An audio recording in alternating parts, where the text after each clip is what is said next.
We are a little more than 12 hours away from President Trump and North Korean dictator Kim Jong Un meeting for the first time. Secretary of State Mike Pompeo said this morning that complete denuclearization is the only outcome the U.S. will accept. Kim and the president are both in Singapore ahead of the high-stakes meeting.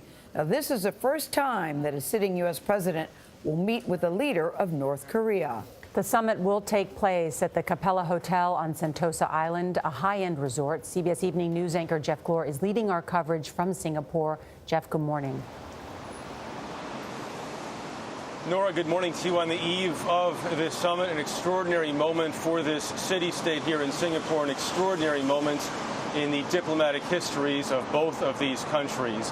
After months last year of lobbing insults and threats at each other from nearly 7,000 miles away, President Trump and Kim Jong Un are staying at hotels less than half a mile apart. Both leaders say they hope for peace and normalized relations between these two nations.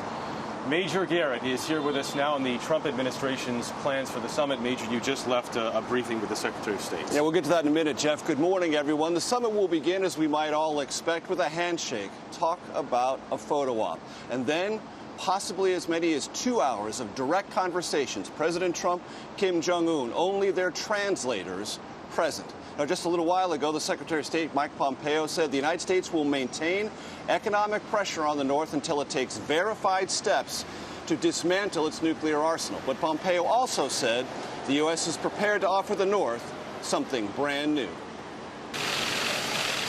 As cameras frantically and noisily captured this relatively mundane moment, thank you very much. President Trump stood with his Singapore host, Prime Minister Lee Hsien Loong, and sounded upbeat about the coming main event, the historic summit with North Korean dictator Kim Jong Un. You're my friend, and we've got a very interesting meeting, in particular tomorrow, and I think things can work out very nicely. After the working lunch, Mr. Trump was presented with a birthday cake in advance of his 72nd birthday on Thursday. Every meeting and movement, no matter how small, was fodder for more than 3,000 journalists. This is truly a mission of peace. Secretary of State Mike Pompeo, the president's point man, spent part of the day with North Korean officials laying the groundwork for direct talks between the president and Kim. Pompeo said the U.S. was prepared to offer new security guarantees to the North, but offered no specifics. Under the umbrella of security assurances, would that include removing U.S. forces now in South Korea? We're prepared to take what will be security assurances that are different, unique, than have been provided, that America has been willing to provide previously. We think this is both necessary and appropriate. Before leaving the G7 economic meeting for Singapore, the president was asked how quickly he would know if Kim was serious about the summit's principal goal, denuclearization. I think within the first minute, I'll know.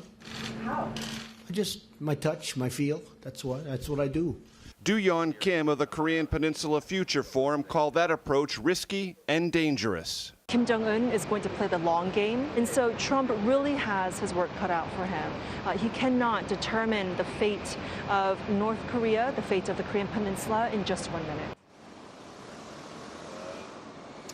The future of U.S. forces in South Korea looms large over this summit. Pompeo would not rule out reducing the current 23,000 soldier footprint the U.S. has in South Korea. Just moments ago, the president spoke by telephone with South Korean President Moon Jae-in, touching base one last time before the historic summit and possible deal-making begins. Jeff? All right, Major, thank you very much.